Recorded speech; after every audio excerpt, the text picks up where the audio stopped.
welcome back to the Knit Picks Live every Thursday morning. Today, Lee is here with me, and what are we talking about today, Lee?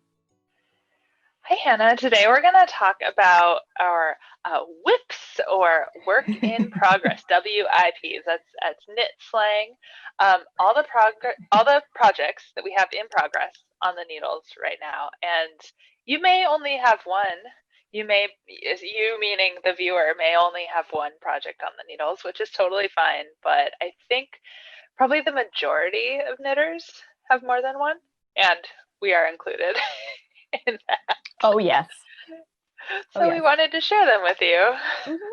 And then we'll be talking about some tips and tricks for, wrangling all your WIPs and like ways to stay motivated to finish them. I think that's something I've been struggling with since we've been all home more often and I've been knitting more often, is I have many things on the go and almost nothing finished. So keeping motivated and all that.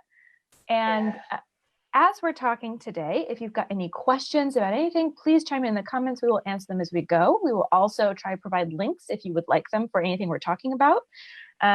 You can find past live streams. So if this is your first time, you can see our whole archive of them. If you're on our Facebook page, they're on our little live button. And then if you are on YouTube, they're also there as well. So welcome. And let's get started. Oh, and stay tuned all the way to the end, because one of my WIPs is actually using parts of a book, which isn't going to come out till next summer. And so I'm going to show you a sneak peek at this summer. Some stuff that you don't have to wait that long. This summer, next summer, this summer. Yeah, in a couple months. So stay tuned all the way to the end for that preview. Mm-hmm. It's going to be good.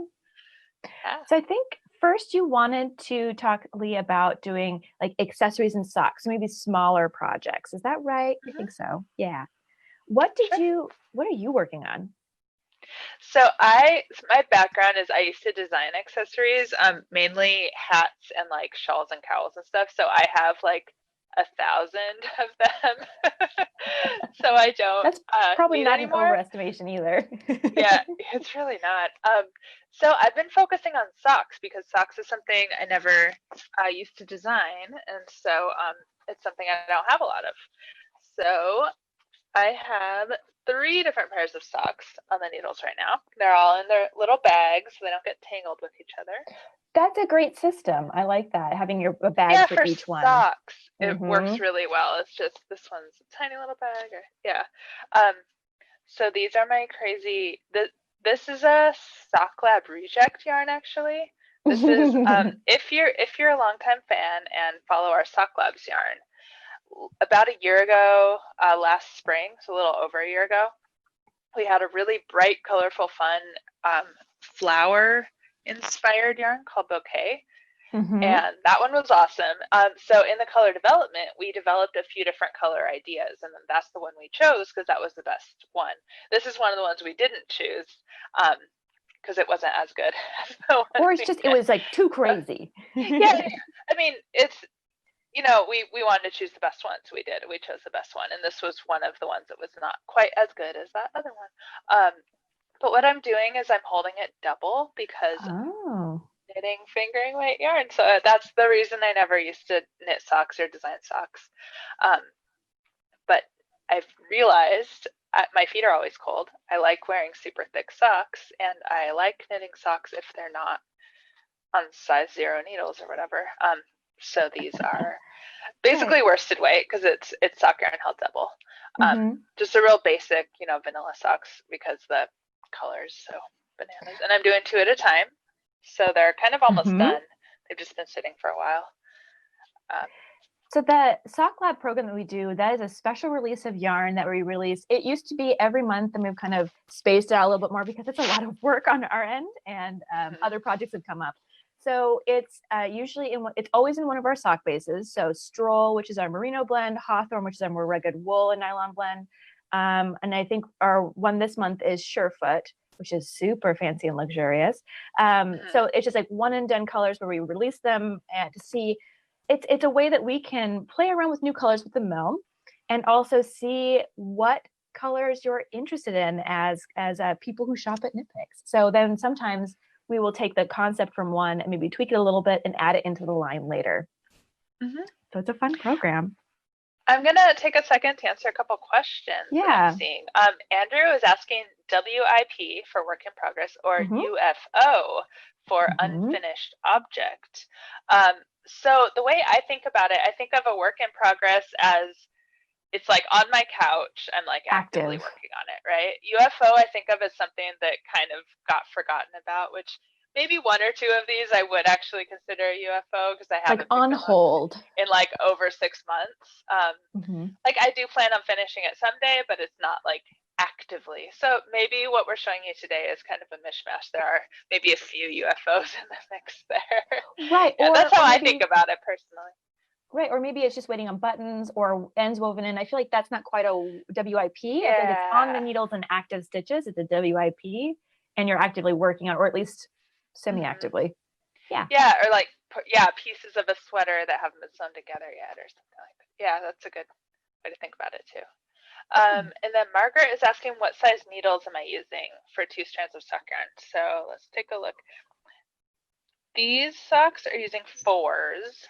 That's what I would do as well, I think. Yeah, I think that's what I usually do. I think I have another one that's maybe using 2s or 3s actually. I think these are using 3s. Yeah, so they're so this is the same thing. This one I'm only that far. It's also Hawthorne held double, so it's the same yarn. It's on 3s, so it's ribbed. So I probably wanted to go down a size for a really stretchy. So you do top down 2 at a time. This one, right? The other socks were bottom up. Toe up, okay. Toe up, yeah. So there's the toe is finished.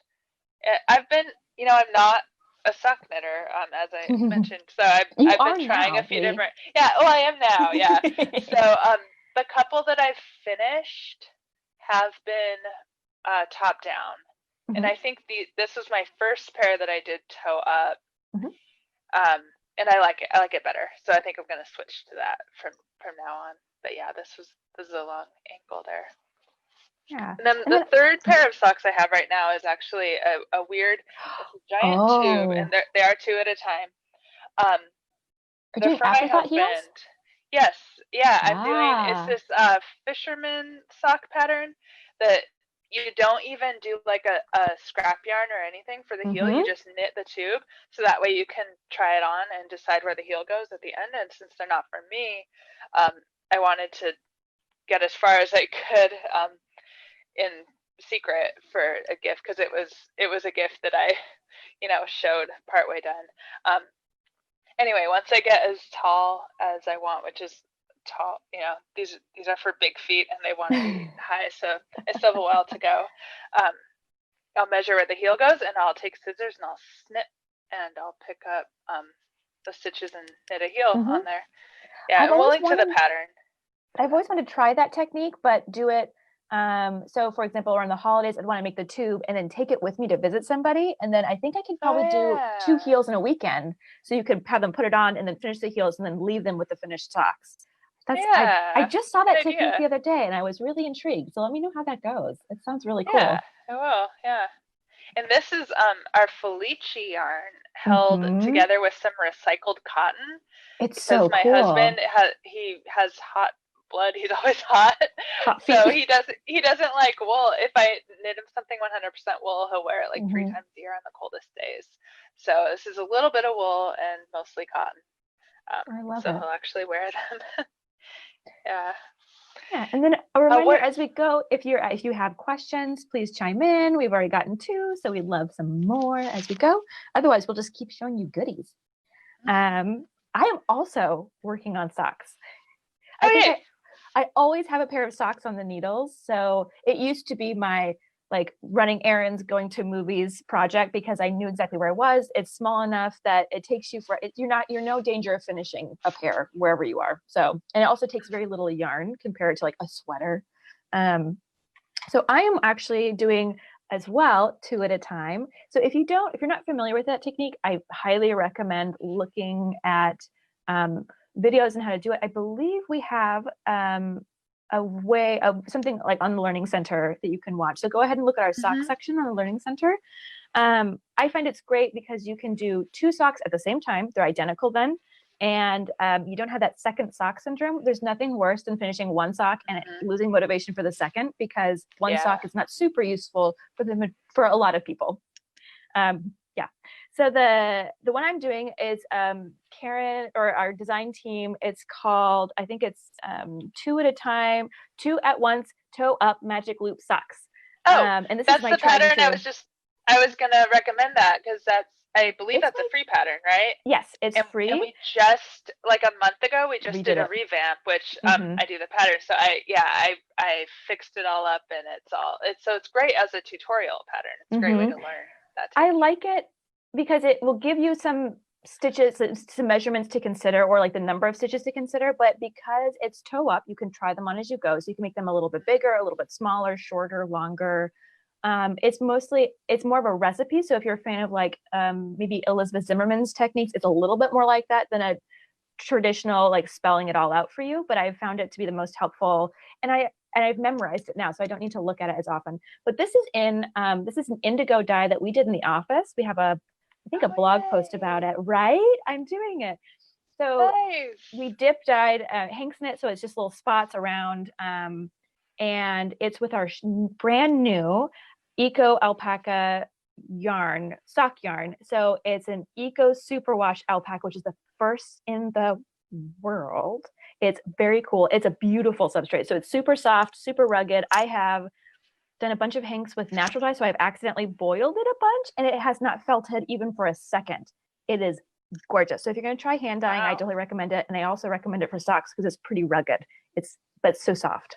So yeah. Looks like Lee, you have a question about how do you keep your stitches from unraveling when you're picking up for your tube situation? So I haven't actually done it yet, but as far as I understand, you're cutting like leg, one row, basically. There's there's 1 row of stitches along the heel that you're cutting, which reveals the live stitches, and then you're putting your needle through those live stitches.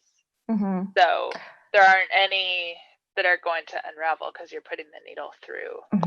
And also, you might do it in the opposite order. You might actually put your needle through the live stitches first to hold them on the cord, and then cut, right?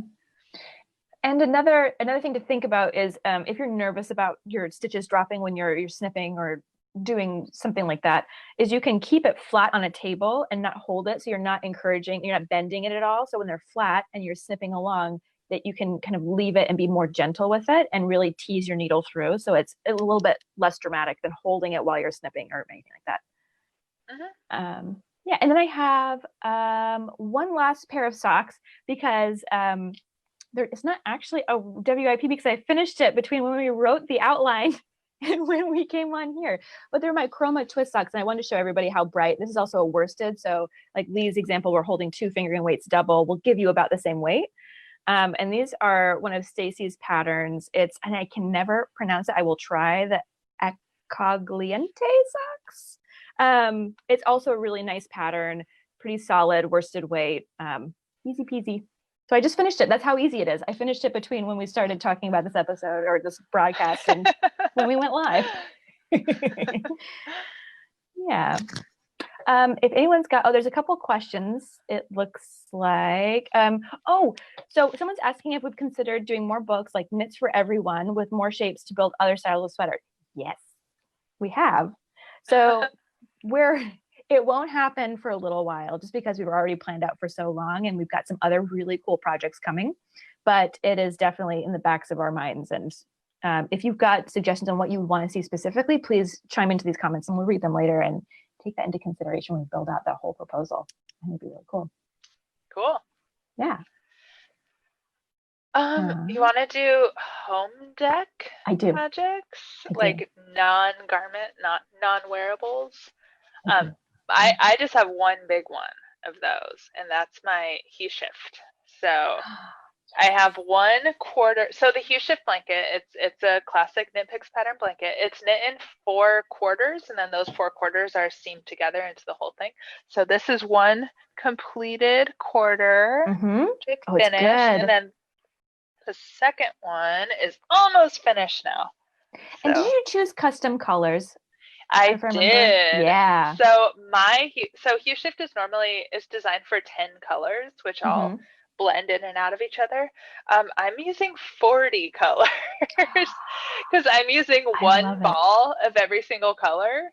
So instead of like three balls of each of 10 different colors, Hmm. I'm using 40 colors, one ball of each. And I have this whole elaborate I bet you spreadsheet do.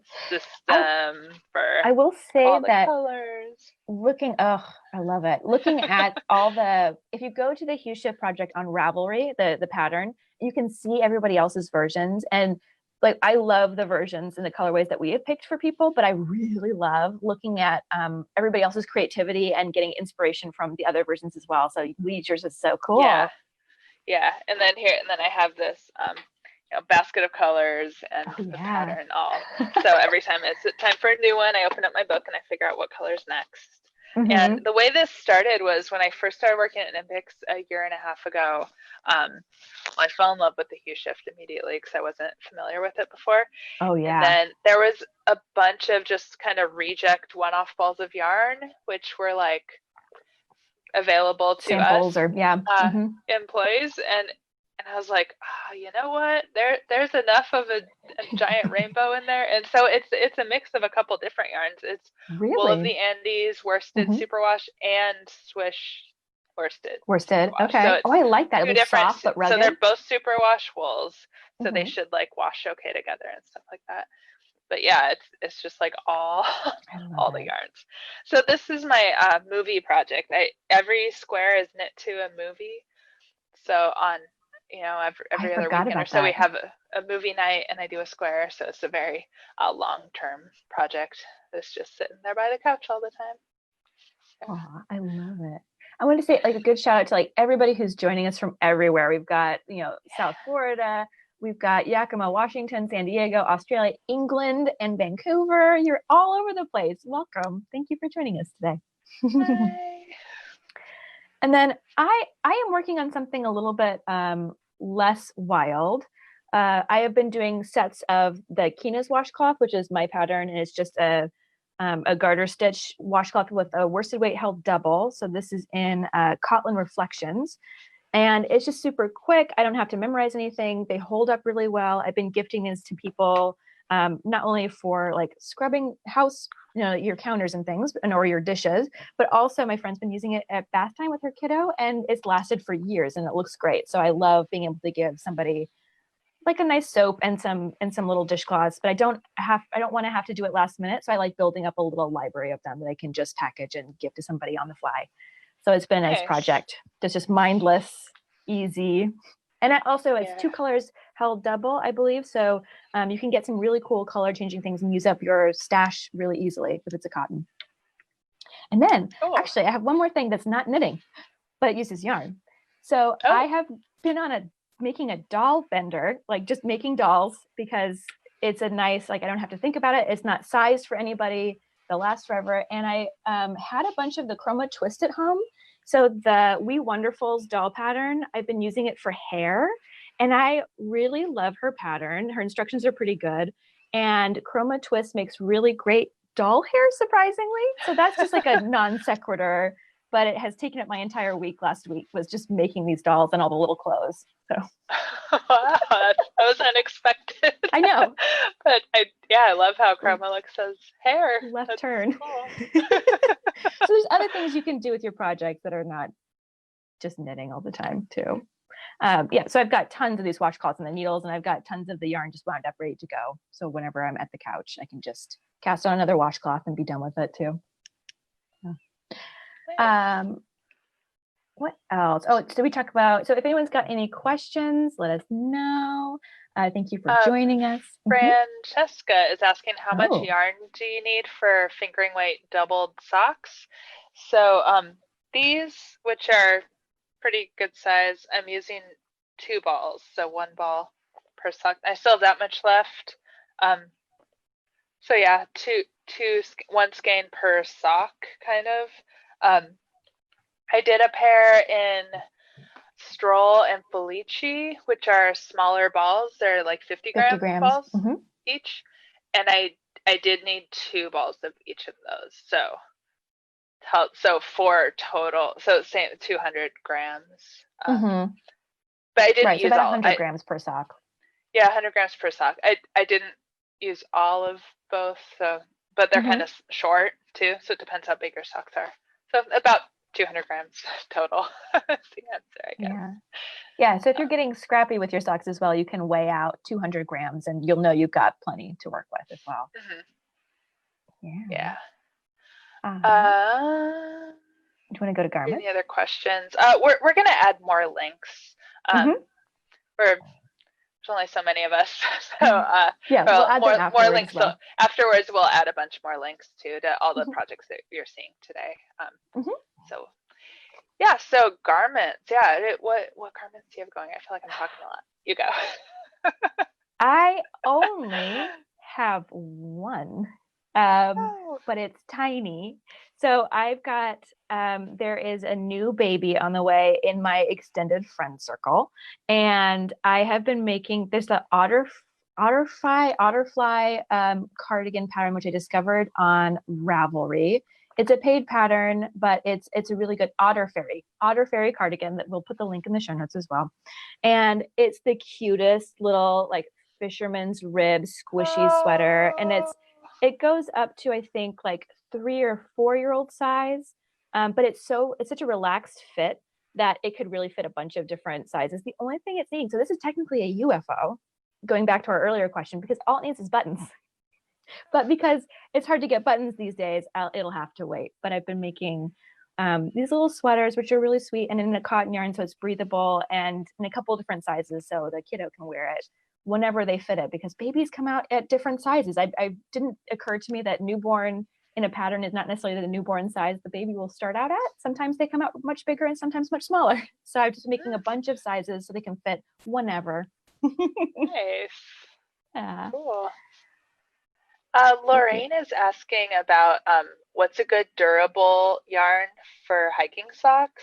So I like using sock yarn held double when I want like a worsted weight, because sock yarn it has the nylon in it, so Mm-hmm. it's already meant to be durable for socks. The Mm-hmm. very first pair of socks I knit in worsted weight, I just used like a worsted weight merino. And then I realized like, oh, I can't like wear these socks a lot because this yarn wasn't meant to be on feet, Heavy duty. like Yeah, it's gonna wear through.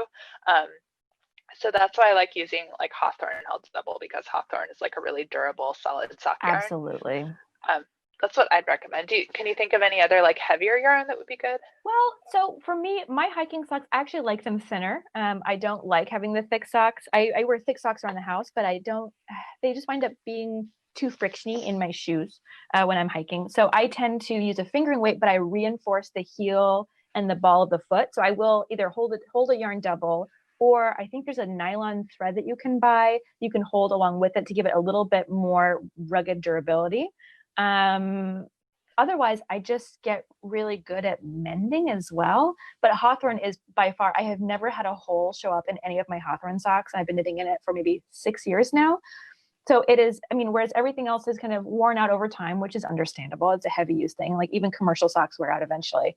My Hawthorne socks have not. So I highly recommend Nice. Hawthorne as a yarn. That's Yeah, awesome. Good to know. and it's available in a bunch of different dye effects. So you can get a speckle, a tonal, a kettle, a multi, or bear and dye your own. So many. Or doing one of the sock labs, which is the whole point, is that you get a cool color once a month or so to try out. So they're a little bit zanier than our normal lineup. Yeah. Ooh, zany. Yeah. I like that word. Zany, Use that word spicy, more. zesty. Snazzy. Yeah. Okay, well, I have 4 garments on the needles Yeah, you right now. do. You have I'm a gonna lot start. of WIPs. I do. So I many do. more than me. I'm gonna start with this one that I might call UFO, because I haven't actually knit on it in at least 6 months, probably longer. Mm-hmm. Okay, so it's just like a repeating lace. It's a cardigan, so it's long because it wraps around, Mm-hmm. and it's in Andean Treasure, which is Oh yeah. the whole reason I'm Alpaca. knitting this is because we got this yarn in the office and I completely fell in love with it. So it's baby alpaca. It's the softest thing ever. It's Mm-hmm. hard to see. I'm trying to hold it up close because it's really heathered. It has little flecks of yellow and flecks of darker green all in there. I just like completely fell in love with this yarn, and I was like, I have to knit a sweater with this yarn. So I'm knitting this lacy cardigan. So it's going to be a drapey lacy alpaca. But I just kind of got bored with this repeating stitch pattern. I put it down and I haven't picked it back up again. But I will, because I can't wait to wear it. It's one of those projects where like I just can't wait to own it and wear it and cozy up in it. It's going to be so warm. But I just like I'm not super motivated to actually knit it. And this is from a book, this pattern. So we'll link to that. Yeah. So that's it's in this little bag. It's just kind of like sitting here waiting for me to get back to it. Actually, that's a good time for a question, Lee, from me. How do you get inspired to pick a WIP back up again? Because I think sometimes when I waited too long, I'm so tempted to just rip it out and give up. Yeah. So I think it's kind of seasonal partly. Like the closer it got to summer, the less motivated I was to keep like, and also I just got distracted by it. The other thing is like I'll think of another project I want to make and I'll be so into that project and like then I'll just have to finish that project before getting back to the old one get that out I of your lost system. motivation on. Yeah. So I kind of spent the later part of winter and early spring like getting distracted by other projects, which I'll show you. And then as it got closer to summer, it's just like, whatever. But I think as it gets colder at the end of summer and fall, I'll probably be like, ooh, alpaca, and I'll pick it back up again. But it'll happen. Yeah. Yeah. I try not to force it because if you force it, then you're just not enjoying it, and it's a fun hobby I want to enjoy. So I'll let it sit for a couple of years if I need to, and maybe I'll frog it after that point. But I think that's better than being like, I have to finish this. It's like a job that I have to do. And right. It takes all the joy out of it. Yeah. One of the things that I have been trying to do is take either very good notes on the paper pattern that I then keep in the bag with it. So I know exactly where I was at. It's so tempting to be like, I'll remember later. And you never do. I never do. Or in Ravelry.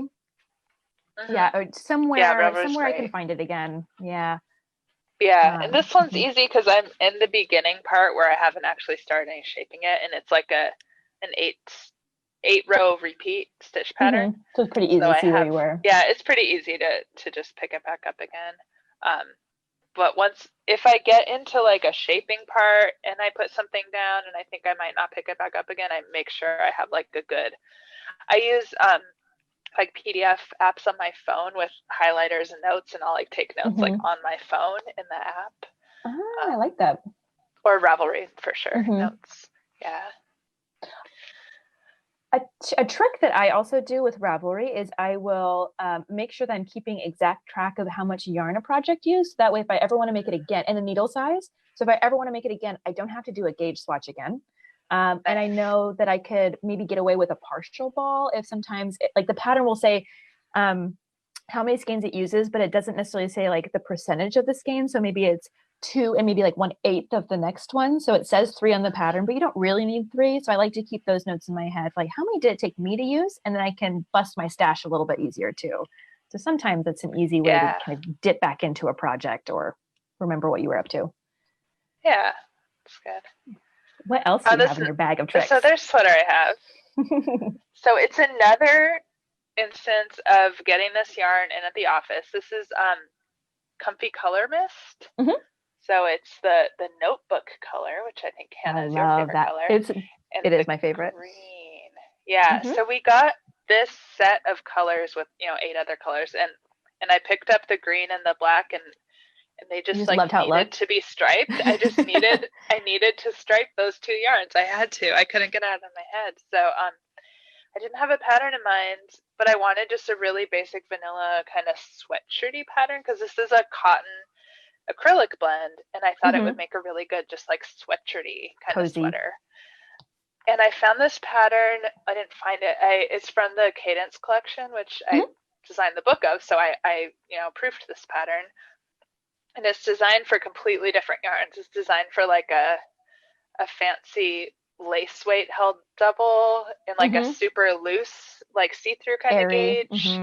Yeah. and like totally different from this, but I was like, you know what, I think that might kind of be perfect because the shape and the neckline and stuff I thought was exactly what I wanted. So I did a gauge swatch and I got gauge and I was like, I'm just gonna do it, and it's I love it. just the basic yeah, and it's working out pretty well. I did a rolled I did like reverse stock in it for Hmm. a few rows instead of the rib bottom, so it's just like a loose fit. um, and it's all I have left is half a sleeve and the neckband, and sleeves are really boring. And sleeves take me 4 times as long as bodies of sweaters Do you because I get do you ever bored. do them two at a time, I do. like on a long circular? I usually do them 2 at a time, which Hmm. the next one I have is 2 at a time. Hmm. The reason I'm not doing 2 at a time is because of the stripes, because Mm, the I'm yarn just not wrangling cutting all that. I'm carrying it up so I don't have to cut it and weave it in each time. So I knew that if I had 2 balls of yarn off both and then 2 at a time, it was just gonna not be worth it. Chaos. Yeah. I could just picture the mess it was gonna make. So I decided to do 1 at a time, which means like I finished this and I got the satisfaction of finishing the one, and now I have to start all over and do it all over again. So it's taken a while. We have a Excited question to from wear it. We have a question from Deborah. She's asking, what do you use to weigh the yarn? Do you wait after the project is finished? And that's talking about like how I track my projects in Ravelry. And I have a scale. I have a pretty sensitive scale. You don't need one quite as sensitive. Just something that shows you. I prefer doing it in grams because that's what yarn comes in. So I like to have that math be pretty easy. So instead of ounces and having to convert it. And then what I do is I will either weigh if it's one yarn all the way through, I'll weigh the project to see how much yarn it actually took. But if it's a couple of different yarns, I'll just weigh what was left of each color. So what was left of the skein, if there is any left, and then note that. So there's a couple of different ways you can do it. As long as you're tracking one or the other, it doesn't really matter. And you just put it in your notes. Or so what I do is if you can pull it in like for example, Wool of the Andes is the yarn I used in this color. You don't have to put in a full skein, like how many skeins you use. You can do like 0.75 skeins and it will convert that for you and show you the grams it was. So you can do it that way as well. You don't have to write it longhand in the notes. Cool. Yeah, and I have just a basic postal scale that I got from like Staples or whatever that I use, which works fine. Yeah. Okay, yeah. So this one that I just finished the sleeves, I'm doing the sleeve cap shoulders right now. And these are the 2 at a time sleeves for so this colorfully. It's so sweater great. Body. Mm-hmm. And this is my Aran Waite's scrap busting, leftover busting sweater. So all the yarns in this whole thing and all the sleeves, they're all just leftovers from other projects. Mm-hmm. And I have this bin. So I recently did some, it looks messy right now, but they're all balled up. Anyway, I was organizing my stash kind of, I think during pandemic stay at home, I got like house cleaning, spring cleaning, and I was organizing my stash, and I was like, man, I have so many little mini leftover balls, just little tiny leftover balls of worsted weight and Aran weight. And because I tend to gravitate towards certain colors, like I felt personally like they all went together pretty well color wise. Yeah. So it's definitely like the Lee flavor of rainbow. I love it. Yeah, it's Lee colors. Yeah, so this is a pattern by Bristol Ivy called Wainwright, which is not designed to stripe. It's designed in one solid color. But it works. But I looked at it and I thought, you know what? I think that'd be pretty awesome with stripes. So that's what I'm doing. So again, the sleeves took me forever because there were just plain stock in it. But I finished them finally over the weekend. So I'm on to the shoulders, and then the shoulders get seamed as raglan shaping, and then has a big overturned cowl neck. So that'll be like another big chunk, and then it'll be done just in time to never wear it for 3 months because it's thick wool and it's July now. We have a question from Tuesday's RMS, which I love. I love your handle. Have we ever stopped working on a UFO completely and rip it apart? And 100%. all the Yeah. time. I tend to leave it for literally years before doing that because I feel like I might go back to it. But like after it's been several years and I'm Mm-hmm. going through things and I'm having like a, cleaning up frame of mind, I'm like, you know what? And actually, some of these came from frog projects. Mm-hmm. Um, yeah, some of these balls were like, oh, that would fit perfectly on this sweater, and like it was either a failed finish project, which I thought, oh, maybe a hat that didn't fit well. Like I've never worn that hat Right. once because it doesn't fit and I don't like it. um, or something on the needles that I never finish. Yeah. Mm-hmm. I tend to leave it if I'm pretty confident that I love it in the end, but I just don't have patience for it now. But if it's something I'm just like, I'm not feeling it, I don't think it's actually coming out right. I don't think I'm going to wear it at the end. It's just not going to be comfortable. But I tend to try not to give into the pressure of just finishing it because that's still like so many hours you could use doing something else. So I will rip it out if it just doesn't feel like it's going to turn out, or if I feel like I've gotten the wrong yarn for the project, because I think that's important as you go. I think sometimes when things become a UFO, it's because I'm nervous. I know like, oh, this isn't quite working out. And I think recognizing that and listening to Yeah. it. And also my school of thought is that if I really loved it and I want to take another go at it, I'll cast on for it again with the same yarn later if I really want to. But if it's just going to hang out, my trick is I only have 4 project bags that I kind of keep in rotation. So if I'm out of project bags, then either I can't start a new one, so I've got to finish something.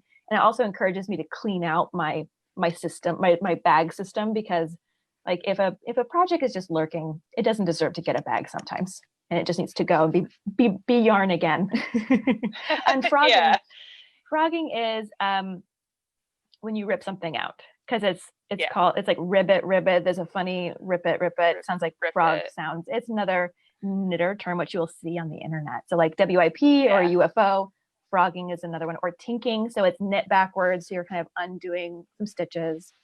So frogging, I think, is usually talked about if you're like unraveling an entire project Right, or in just a completely big section, like a whole. You're just like just rip, ripping it. Yeah, like taking a bunch of it out, as opposed to like tinking, which is it's just just like a like little. coming back a couple stitches or maybe even a row, but it's still active.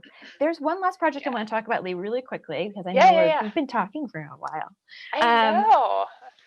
because we've got so Okay. much to share. So I have a garment I'm Mm-hmm. working on, which actually is not using a garment pattern. It's using several different modular blocks of modular blanket patterns Mm-hmm. from a book, which is coming out in a couple In months this August. summer. Yeah.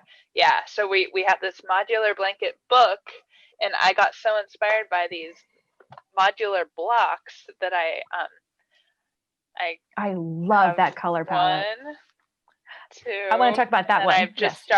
I just started the third one, which is going to be the sleeves. So it's going to be like back front sleeves, and then I'm going to pick up and do some garter stitch extra and like turn it into like a blocky boxy sweater is the plan.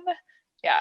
So the block the block I specifically want to talk about it. That's from the New Traditions Afghan. That's a pattern we've had on our site forever, and we decided to take a fresh look at it and update. So patterns kind of get a little older, or there's new ways of saying the same thing, a little bit cleaner way of designing it as well. So we've updated it, and we're knitting it in a new color, which is coming in the book, and then the photo will update. But I think Lee, is the pattern updated on the site already, like the actual structure of it? And no, not yet. It's no, not. the pattern is still the old version, so still the Uh-huh. old format, but it's essentially It will works, make yeah.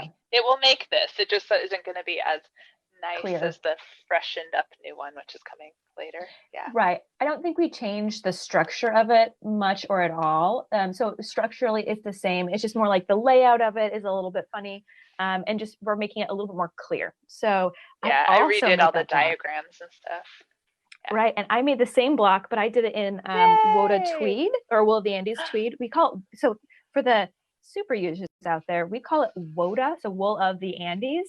And I always forget not to type that, and I know that people comment on the podcast, don't call it Woda, it's wool of the Andes, which is fair, but you can also search on our site using Woda, WOTA, and it will take you to that family. So that's our insider secret. So wool of the Andes tweed, and I loved how rusticy it came out. Yeah. And then I added a border to mine because this is an example of me. I made the block and I didn't actually want to do a whole project. So instead of either frogging it or making it a UFO that lived forever and I didn't know what to do with it, I just put an edge on it instead of making a whole Afghan. And now it's like a little coaster or like a dog blanket or like a doll blanket or so. I don't know what I'm going to do with it, but now it's a more finished object rather than trying to suffer through the whole blanket because I have no patience for blankets. But yeah, that was my. I edited all these blanket patterns and did all the diagrams, and I like fell in love with everyone and wanted to make everyone. Like, I'm not gonna make. I already have the hue shift right on the needle, so no. Which is for me that one I like so much more as a blanket because it's modular, and that's why we wanted to do this collection is because it is modular, so it should be more manageable. It's not acres of garter stitch in one go, and I think I actually might turn this into a pillow front. I like the idea of that, so it's like a little quilted pillow. I don't know, we'll see. Yeah. So let me see yours up close too. Yeah. Oh, I love it. I still have all these ends. Oh, that was something else I wanted to talk about was weaving in ends in terms of whips and stuff.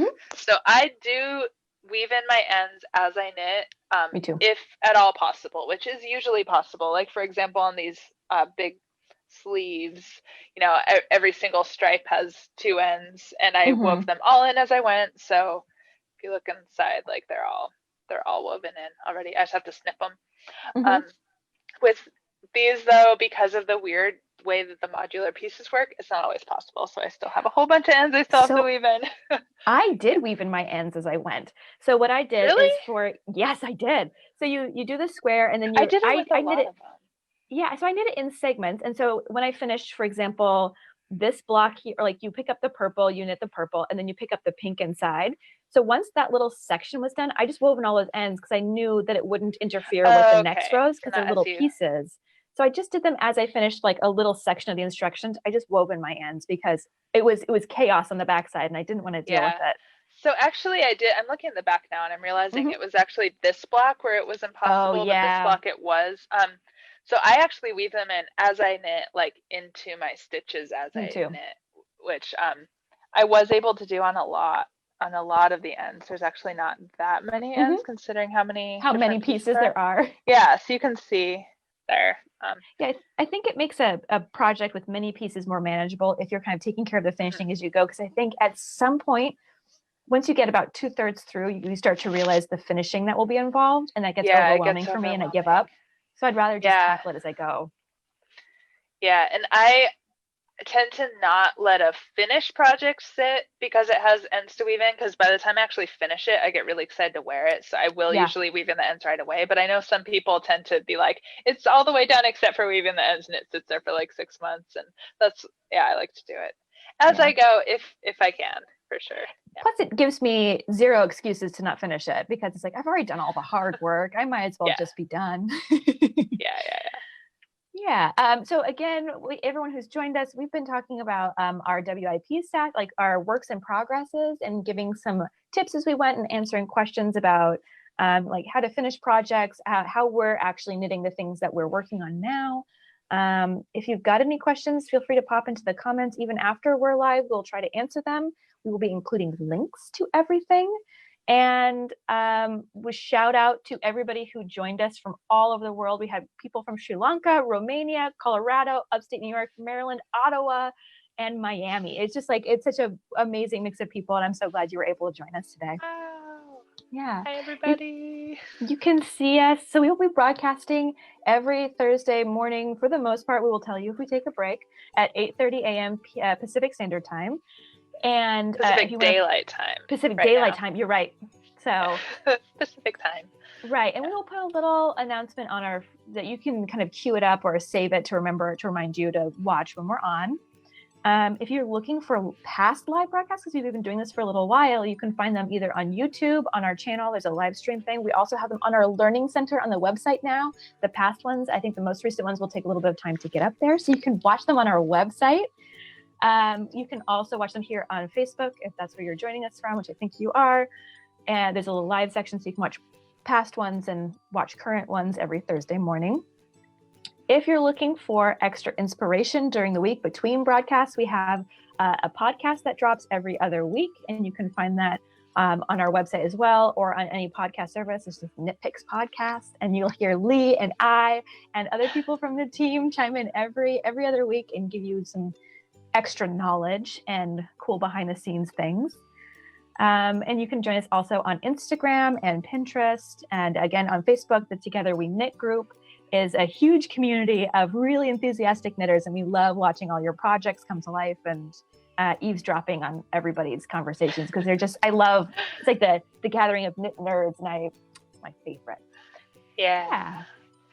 So thank you for joining me this week, Lee, and we will see everybody next week. Okay, until then, thank you everybody. Bye.